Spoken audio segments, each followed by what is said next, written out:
In this video, Cliffe Knechtle debates atheists about God's justice. I feel like if he loves us, and Yeah. if God is like omnipotent and all-powerful and everything that he is, everything Yes. the Bible claims he is, Right. then why isn't he able to conquer the devil? And why does hell exist still? Good. If God is all-powerful, and if he does love me, Yep. then wouldn't he want me to go to heaven? Yep, he like, does. Why is there that option that, like, how did sin come into this earth if God is all-powerful? Great point.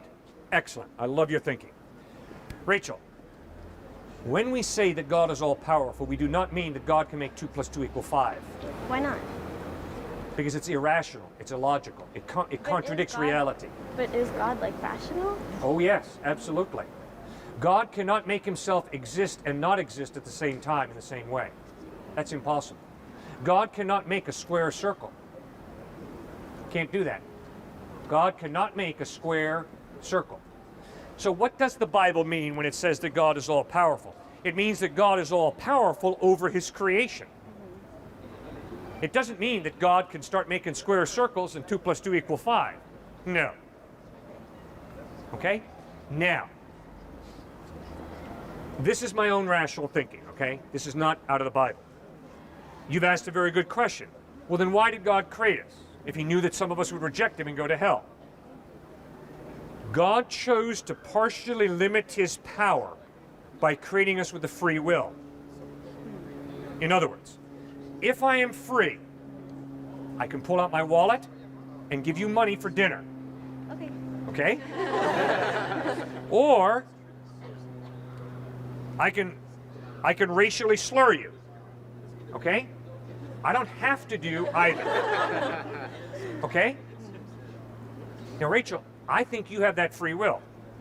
I think you can choose to pocket that money or to give it back to me. I don't think you have to do either. All right? I really think that's real. Now, if God chose to partially limit his power by creating us free, it means he cannot intervene every time to stop me from slapping you, to paralyze my tongue so I don't slur you. No, if he gave me a free will, he respects that. That is reality, which means he allows me to be mean to you or to respect you according to what I freely choose. But he will judge me for what I choose. And if I choose to demean you, if I choose to slur you, he will judge me for that. Well, then I have another question that goes along with that. I guess, like, when God created human beings, Right? Adam and Eve, going back to Genesis, Right. they had a choice whether they wanted to eat from the tree of life, Yes. right? Yes. Wouldn't you say that us nowadays, like, we're born with sin? Good point. We don't have choice whether we want to sin or not. Because, like, no matter how much I don't want to sin, I'm going to sin, because when I was born to sin. And therefore, why should I suffer those consequences that I was born into? Good. Great question. I think that Jesus and the Bible teach that you and I are born with a readiness to sin factor. But that does not mean that I have to sin. I disagree with a person who says, Cliff, you have to be self-centered. You have to lust. You have to be racist. You don't have to, but it does Good. come innately. Like, every person will sin no matter what. Like, there is no perfect person on this earth. Okay, good Right. point. Except for Christ, he lived a sinless life. Right. Except for Christ. Right. So therefore, like how is that my fault that I sin if I was born into that? Like, do you get what I'm saying? No, absolutely. It's a very thoughtful, very hard question you're raising, Rachel, and I appreciate it. Okay. You're right. You and I are born broken. You and I are born scarred according to Christ and according to my experience. A lot of brokenness, a lot of scarred on me. Now, God does not hold me responsible for that. But he does when he judges us. Okay, but his judgment of us is holding us responsible for our free decision. Okay. But you're right, we're not born in the Garden of Eden, Right. right? We're born into a cursed, messed up, unfair world. Right. But to argue that we're responsible for that, I disagree with. That's why, to tell you the truth, Rachel, I do not believe that a child who dies goes to hell. Okay? Because a child who dies did not have a free will that makes them responsible for their decisions. But they still do sin. Because like if if he's holy, like God can't allow sin into heaven. Good. So if a child does die and they do sin, Right. because children do sin, like there's no, right? You would agree with me and say that children do sin. That's a very hard question. It is, but if God is like perfect and holy and clean, Yes. he can't allow sin into heaven. Correct. If a child does sin, like they wouldn't go to heaven because God can't allow sin into heaven. So therefore they would go to hell. Okay, and obviously I'm trying to make an argument that no, children do not sin until they reach an age of accountability where they are able to make their own decision. Let me give you a quick example. I Little have a Johnny. question really fast. Sorry. All right, go ahead. Is that just like your thought, or is that biblical, or is that just like? Well, unfortunately, the Bible is more silent. Okay. You're right. If I have to be honest, the Bible never answers the question, how is God going to judge a 2-year-old who dies? Right. I don't know from the Bible. Right. So what I have to do is I've got to start just using my mind and thinking it through. So, how did Jesus treat children? He always embraced them. Right. In fact, he turned to adults and said, I tell you the truth, unless you change and become like a little child, you'll never enter the kingdom of heaven. Right. Talking about childlike trust, not childishness, Right. but childlike trust. Right. Now, you're perceptive, though. I agree with you that all of us are born with this sinful nature or a readiness to sin factor. But read Romans chapter 5. And in Romans chapter 5, I think Paul makes a comparison between Christ died on a cross for our sins, the whole world. Well, fine, but we have to make a decision to put our faith in it. And he also points out we're born into sin. Fine, but what does that mean? That in the same way that we're not all going to heaven because Christ died for the sins of the world, we're only going to heaven if we respond. So yes, we're born in sin, but no, that sin doesn't become operative until I make a decision to do wrong. 5-year-old goes to kindergarten for the first time, comes back, sits down at the dinner table. Mom puts the plate before him. 5-year-old puts the food in the mouth, says, oh gosh, this tastes like crap. Everybody goes, whoa. Well, wait a second. The 5-year-old doesn't have the faintest idea what crap means. 5-year-old heard the word on the bus coming home from school. Not responsible in the same way that a high school son takes the first bite, looks his mother in the face and says, that tastes like crap. Oh no, totally different responsibility level there. So, God holds us responsible for what we know, not for what we don't know. I think they're Luke 12, 47 and 48, from the one who's been given much, much will be required. From the one who's been entrusted with much, much more will be expected. We're not all going to be judged the same way. God judges us as unique individuals based on what we know, not based on what we don't know. On that same basis, so if there was, I mean, this is a typical question, if there was somebody who was raised in China who had Yep. never heard of Jesus, Right. and they died. Right?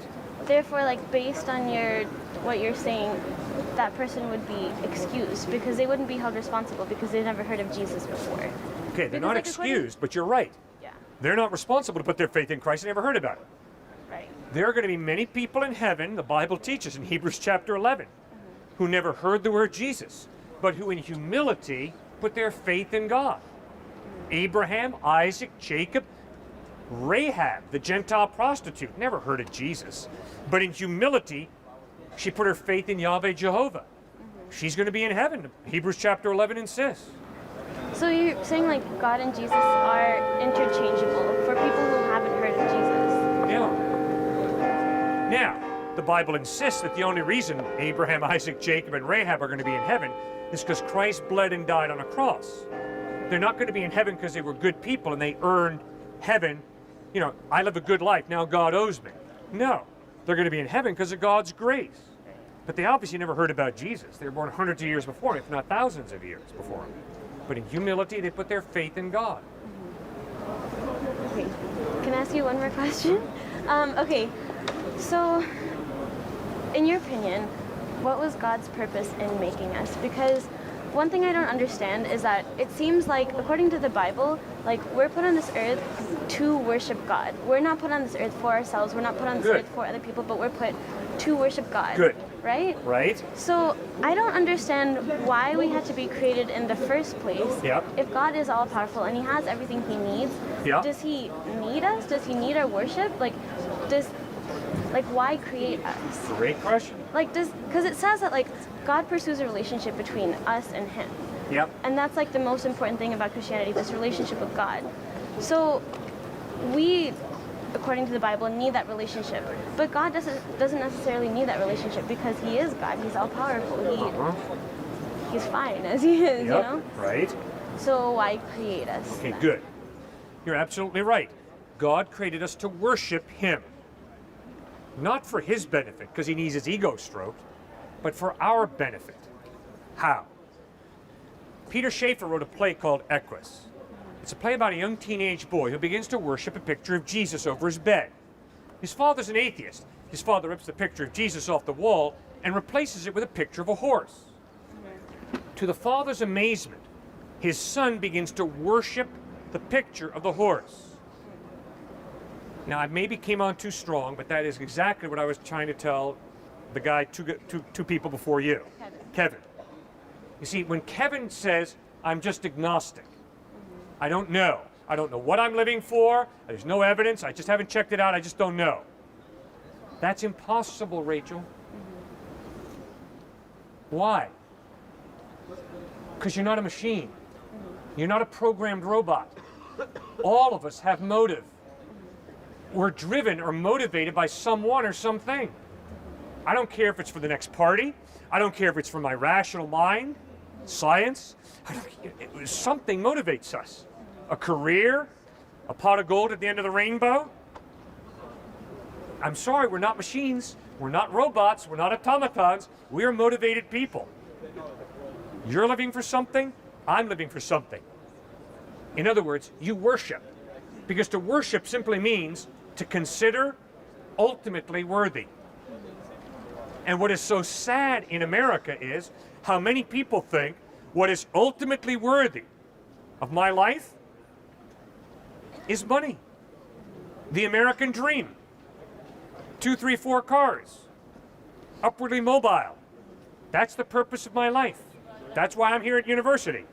To position myself to make more money. Fine. But let's be honest. That's faith. That's a worldview that says, I worship money. That's ultimately worthy, so here we go. College education, climb the corporate ladder, that's where it's at.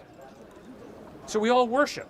Now, what Jesus Christ is saying is, you build your worth on money, yourself, your mind, a career, your family, physical pleasure, athleticism, academia, whatever your option is, and you are going to self-destruct. Why? Because those options will ultimately fail you. I, the living God, Jesus says, will never fail you. I will always be with you. Therefore, to worship me leads to life. It leads to health. It leads to balance in life. It leads to wisdom, as opposed to living for the American dream or whatever other option you're considering.